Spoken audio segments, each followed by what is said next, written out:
En Intereconomía, La Espuela. La tertulia decana de la radio en España. Un programa comprometido con la verdad.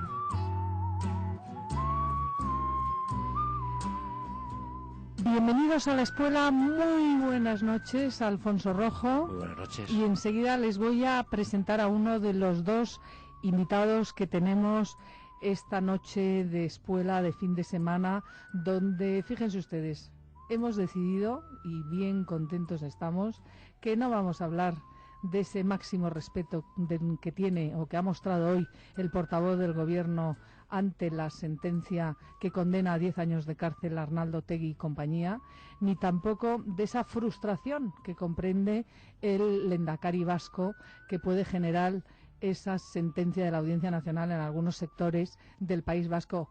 Frustración, supongo, que la de las víctimas cuando les dejan libres. Pero vamos, de eso, fíjense ustedes, esta noche no vamos a hablar, lo anunciábamos ayer. Tenemos, y ahora sí que paso a anunciarles una de las dos personas que van a compartir con nosotros esta hora ya de este sábado 17 de septiembre de 2011, porque hemos entrado ya en la madrugada. Y les digo, se lo decía anoche, hemos invitado a don Rafael García de Sola, una eminencia en el mundo de la medicina y concretamente en la neurocirugía. Es catedrático de esa especialidad en la Universidad Autónoma de Madrid. Es además jefe del servicio de neurocirugía del Hospital de la Princesa. Y en fin, yo no me voy a extender con las unidades en las que trabaja. También dirige la unidad de neurocirugía en la Clínica del Rosario y supongo que les va a resultar evidentemente interesante porque hay una enfermedad que evidentemente no es nueva, pero que conocemos porque cada vez hay más casos que saltan a los medios de comunicación, que es esos ictus cerebrales, que son esas enfermedades cerebrales, e incluso la noticia que avanzábamos esta semana de la posibilidad de que esa píldora del día después, que se dispensa sin receta médica, pueda tener consecuencias cerebrales como la que hemos conocido con el caso de la chica de 23 años en el Hospital de la Paz. Así que sin más, le damos la bienvenida y las gracias, por supuesto, por estar con nosotros a don Rafael García de Sola. Muy buenas noches. Buenas noches, Isabel. Pues bienvenido y en cuestión de un segundito iniciamos nuestra charla.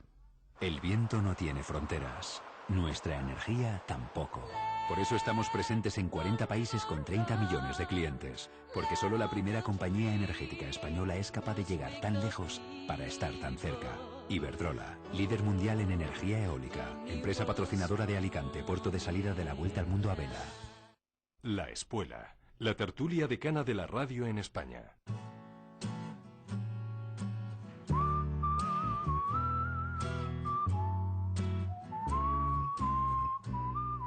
Pues lo primero es lo primero, don Rafael García de Sola.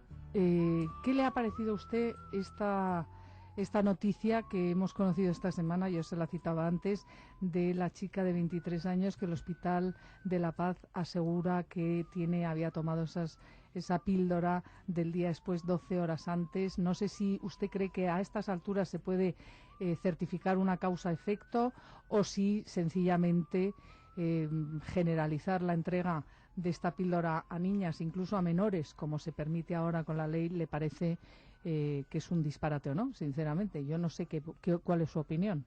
Bueno, lo primero es pues que es una noticia triste, puesto que incide eso en una persona joven y con un problema pues dramático y por las noticias pues tampoco puede uno tener más idea acerca del futuro, del pronóstico. Lo segundo es, bueno, pues que si realmente yo como neurocirujano pueden opinar mucho más en este campo los neurólogos que están mucho más cerca, pero si realmente hay una relación causa-efecto en esa persona concreto, pues probablemente la medicina, por no poner, debería de seguir ahondando en este problema, de manera que certificara científicamente si está por encima de, digamos, de los niveles de contraindicación o de producir un problema a determinadas personas, y por consiguiente entonces debería de entrar,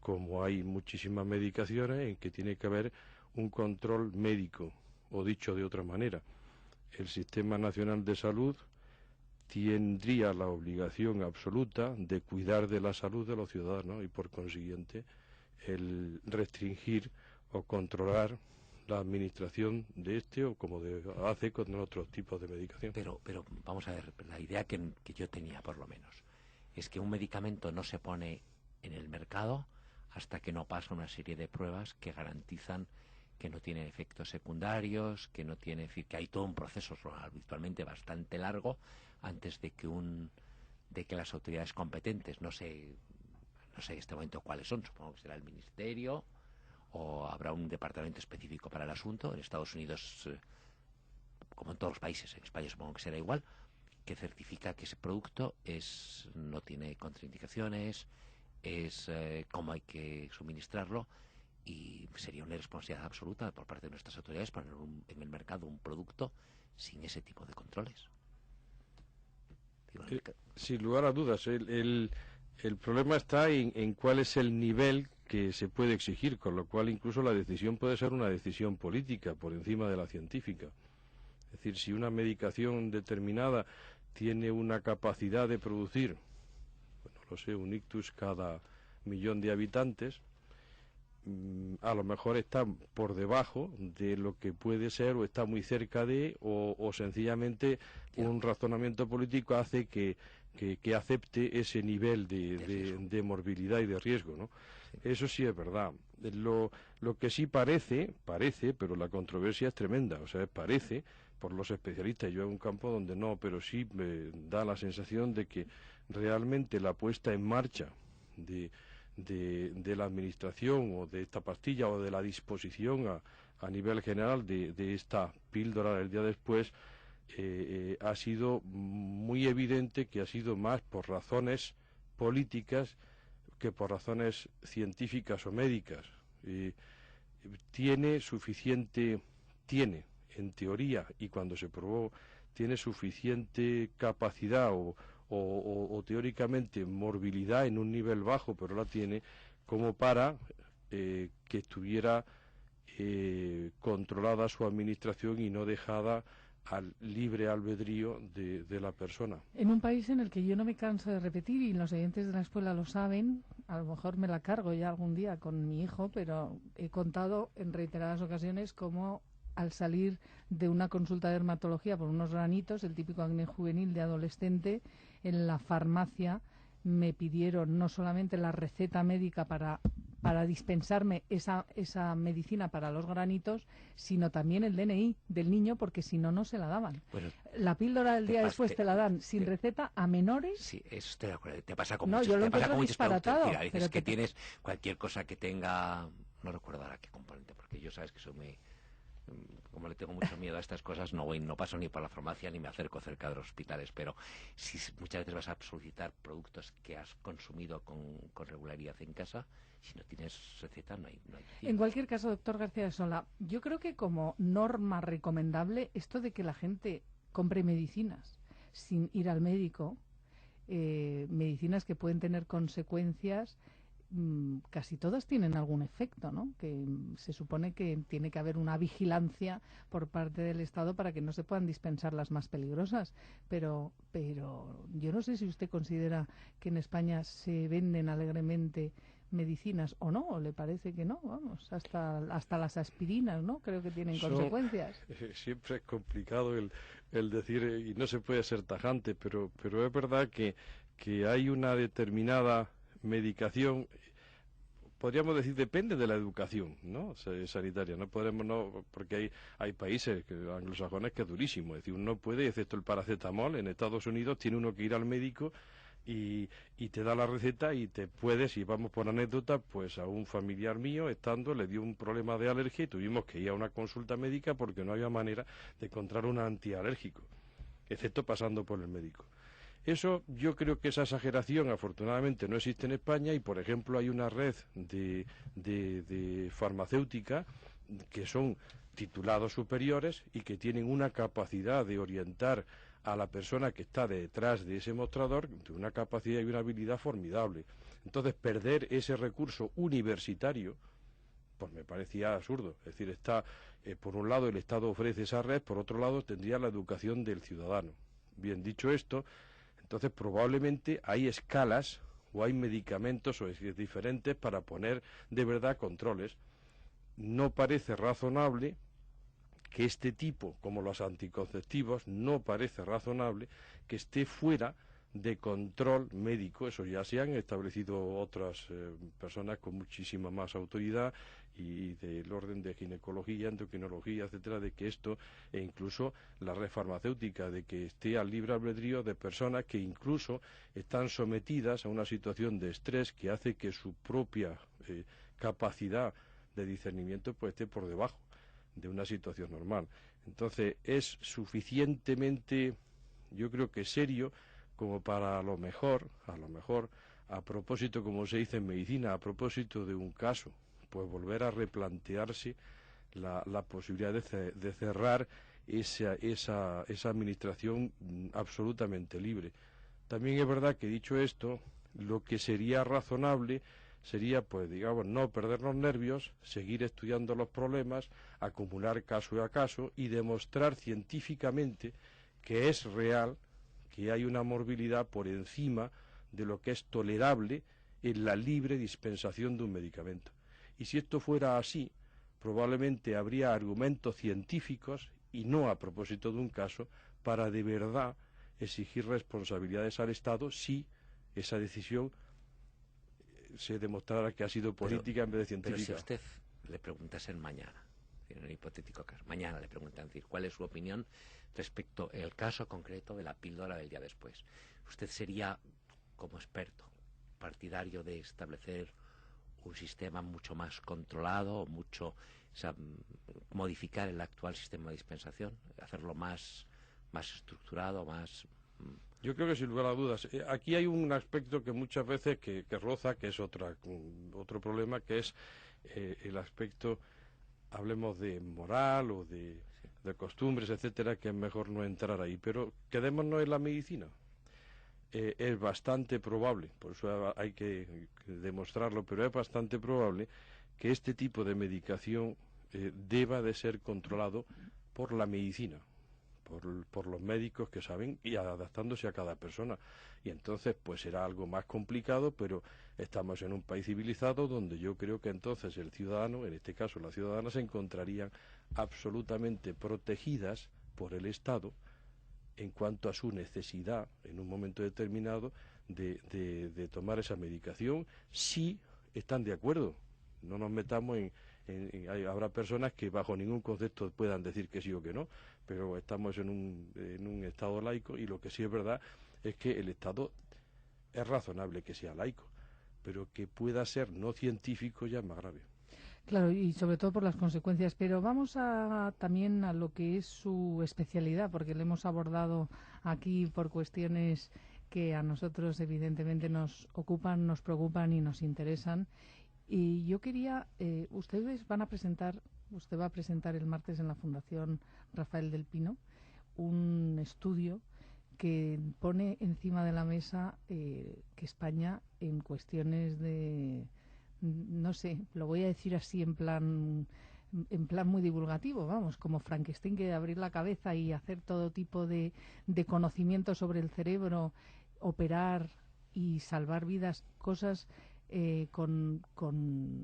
no sé, con enfermedades que hasta hace muy poco eran prácticamente intratables en el cerebro, ¿no? Porque utilizan desde cámaras hasta GPS. Esto no hay que irse a Estados Unidos, esto lo tenemos aquí en España.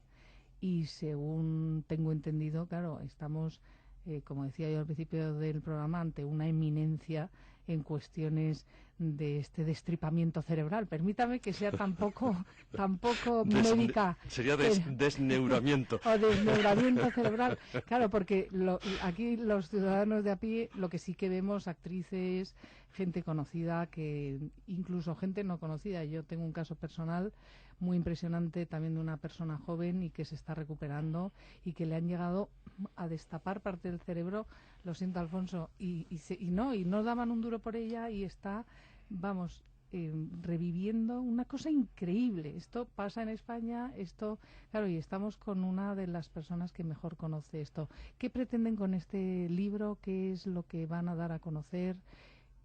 ¿Qué es lo que la idea, el proyecto ha sido bonito y a lo mejor me van a ver con una cierta ilusión, pero hay una parte de la neurocirugía que es rara, aunque yo creo que el ciudadano normal lo entiende muy bien, porque al final el cerebro hace que funcionemos, ¿no? Y si funciona bien el cerebro, el resto de la persona va. Pues hay una parte que se llama neurocirugía funcional, o sea, el neurocirujano, o sea, con la tecnología que tenemos, tiene una capacidad de modificar el software del cerebro, es decir, hacer que funcione de otra manera. Eso utilizado en plan nazi, no nos metamos por ahí, no es. Eso les ha dado a ustedes en una etapa de la historia una sombra extraña, viniendo de pero ha sido no, esos no son ni médicos. No, lo que pasa es al revés. Es decir, hay enfermedades, por ejemplo el dolor, por ejemplo el Parkinson, por ejemplo la epilepsia o por ejemplo los trastornos psicóticos, donde en un momento determinado esas personas pierden un grupo de neuronas y entonces se altera la función. Por ejemplo, en vez de estar tranquilos se excitan. Y por ejemplo el parkinsoniano empieza a temblar, porque ha perdido neuronas que inhibían esos centros que temblaban. Entonces el neurocirujano puede, y de hecho lo hace, colocar un electrodo en un núcleo que es el que tiembla, por decirlo de alguna manera, y pasándole descargas eléctricas suaves a esas neuronas no las mata, pero esas neuronas dejan de trabajar y el enfermo deja de temblar. Resultado, que aunque no se le cure el Parkinson, esa persona tiene una calidad de vida formidable porque ya puede comer, se puede arreglar, etcétera. Es decir, se puede modificar la función ya la alterada para hacer que la persona sea más normal. Esa es la idea. Pues nosotros lo que hacemos ahora es una descarga pequeñita de publicidad. Bien. ICO Directo es el empujón que necesita tu negocio. En cada oficina BBVA tienes un gestor especializado a tu disposición para ayudarte a conseguir tu préstamo ICO Directo de hasta 200.000 euros. Solicítalo en icodirecto.es y tramítalo en cualquier oficina BBVA. ICO y BBVA más cerca de ti que nunca. Adelante. La Espuela, la tertulia decana de la radio en España.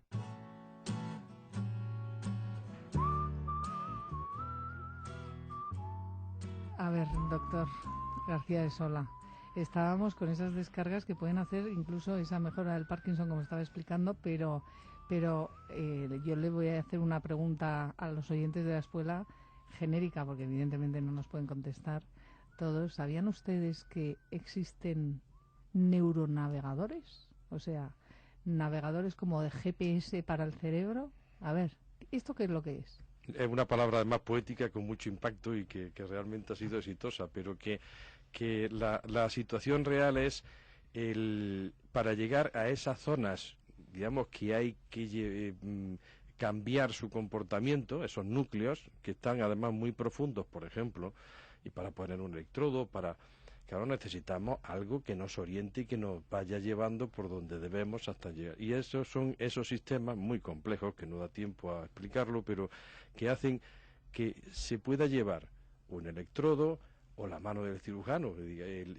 Nosotros no estamos con bisturí, estamos con otro tipo de instrumentos bipolares, etcétera. Nosotros vayamos yendo y con un error menor de 1 milímetro sepamos en 3 dimensiones dónde estamos. Entonces, entre que tenemos capacidad, que es como una especie de ciencia ficción, yo por eso me entusiasmo con la neurocirugía funcional, parece una ciencia ficción y tenemos capacidad cada vez más y de un nivel formidable de saber la función de la zona del cerebro en la que estamos trabajando. Y así segundo, evitan hacer daños. No hacemos daño. Y segundo, tenemos algo que nos va llevando por el camino para no meternos por un camino que no debemos. Entonces esto se ha desarrollado en el mundo entero, pero a nivel de España yo creo que especialmente también muy bien, incluso hay pioneros, y eso ha sido el mérito del libro, me han hecho caso mis compañeros, nos hemos reunido y hemos hecho un libro donde han participado nada menos que 22 servicios de neurocirugía de España. Es un tratado donde cada uno ha ido poniendo un capítulo en lo que tiene más experiencia. Cuando uno ya ve el libro entero terminado, pues acaba uno y es por lo que se lo presenta en la Fundación del Pino, es decir, no lo estamos presentando en un hospital no, lo estamos presentando en un ámbito coram populo para la gente, para que la gente normal sepa, y no a través de la administración o de la política, sepa que sus médicos tienen, digamos, un buen nivel.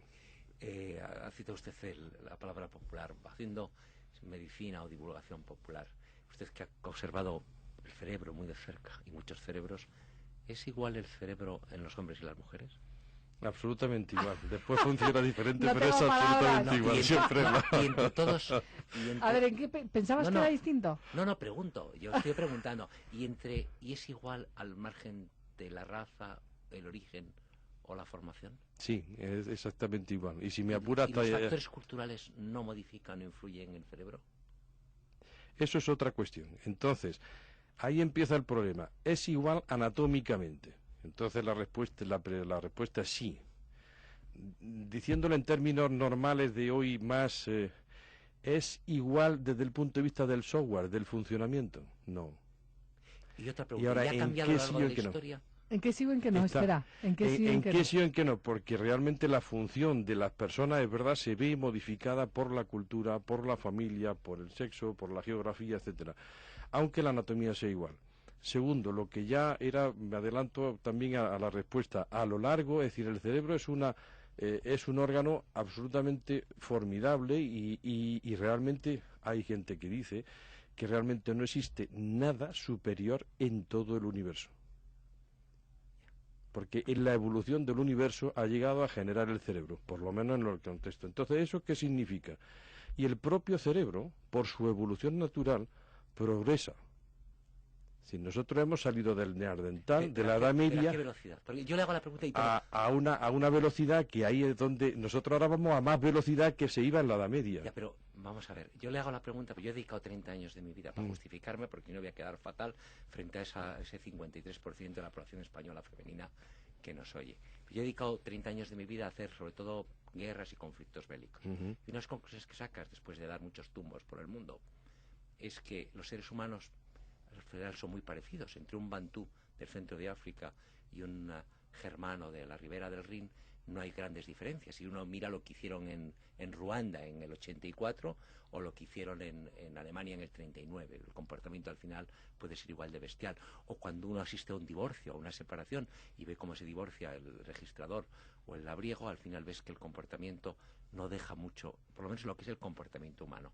Pero yo le preguntaba sobre el cerebro si entre las razas es igual, si entre los sexos es igual, si el nivel de inteligencia, que era mi pregunta, es decir, el nivel de inteligencia se puede aumentar. No sé también cómo es la inteligencia, si tiene que ver con la morfología, si ustedes pueden incidir sobre eso, si ustedes se ven en la capacidad, aunque sea un futuro a mediano plazo, de potenciar, dicen, si somos capaces de acabar con el Parkinson, a lo mejor conseguimos o tenemos la capacidad de hacer que sea mucho mejor para las matemáticas de lo que es en este momento, o para el cálculo, o ampliar la memoria RAM. Podría ser, a lo mejor con eso generaríamos muchas desigualdades. Yo creo que son dos problemas diferentes. Uno es toda persona, y eso ya estamos en un mundo felizmente globalizado donde se reconoce, todos somos iguales, punto. Y eso significa que todos tenemos una estructura, etcétera. Lo que sí es verdad es que después lo que es está bien, o es un juego que es una contradicción, pero sí unos más iguales que otros, es decir, somos todos iguales en determinadas cosas como personas, derechos, pero es verdad que hay gente más inteligente, menos, o unos que tienen unos defectos físicos, es decir, ya empieza la desigualdad. ¿Hasta dónde se puede llegar en el cerebro a ver el nivel, verlo en el cerebro? Sí es verdad que hay muchas cosas que todavía, a pesar de tener resonancia magnética, magnetoencefalografía, psicólogos que exploran, etcétera, todavía es una región absolutamente ignorada. Yo diría que como el universo. Entonces no tenemos todavía capacidad de comprensión de cómo trabaja el cerebro. Y lo que sí es verdad es que sí empezamos a saber cómo ese trabajo puede ser influenciado por, cómo ese nivel de software inteligente pues lo tiene un muchacho y no lo tiene el de al lado, cómo eso puede dilapidarse o todo lo contrario. Es decir, todas esas, pero ¿dónde se asienta eso dentro del cerebro? Es lo que todavía nos queda por. Y eso es lo que hay que de todas maneras tener cuidado y para seguir estudiándolo y seguir respetándolo. Pero es verdad que lo que yo iba con el argumento es que el cerebro, como tal órgano inteligente, no lo sé. Pero es verdad que evoluciona, es decir, el cerebro humano o la naturaleza humana o la humanidad progresa porque el cerebro en algún sitio o en alguna zona tiene tendencia siempre a progresar. Pero usted me va a perdonar, y perdón por haber monopolizado. Si uno mira las obras clásicas en la historia, pues se preguntaba a qué velocidad. Y ve y dice, ¿por qué las obras clásicas nos dicen algo hoy? ¿Por qué Otelo, que es un drama de celos, sigue siendo hoy absolutamente actual? O uno ve a los griegos, o Desdémona, o... Entonces, ¿por qué hoy día son actuales? Es porque en lo esencial da la impresión de que el ser humano no ha cambiado.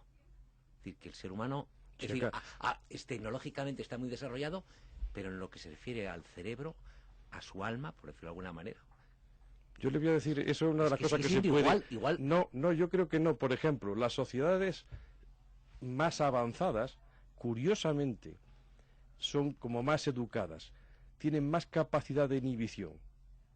Es decir, una persona educada come bien, se comporta de una tal... Es decir, se está frenando. Esa es la civilización en el fondo, inhibirse, puede ser. Y lo que ocurre es que esos otros sentimientos que están abajo e inhibidos, si de pronto nosotros los exaltamos, claro que salen. Pero a usted no se le escapa que la mayor barbarie que conocemos recientemente la perpetró el pueblo más culto de la tierra, los alemanes, el de la Bauhaus, el de Beethoven, el de las Autobahn, el de las Olimpiadas, el que había hecho... El pueblo más culto de la historia en aquel momento, el pueblo más preparado, el que tenía más premios Nobel, el que tenía mejores científicos, el que tenía mejores universidades, hace hoy exactamente 77 muy poco años, tiempo. Perpetró la barbarie mayor que conocen los tiempos. Como tenemos que irnos y seguiríamos hablando desde esos pueblos hasta los de hoy, yo tengo una pregunta que seguro que le interesa también a nuestra audiencia antes de despedir al doctor García de Sola. Me censuran, como hoy, se ha dado cuenta. No, es la publicidad y tenemos otro invitado, Alfonso, el tiempo es limitado, discúlpame. No es solamente una cuestión, por lo que leemos también en los medios de comunicación, más casera, ¿no?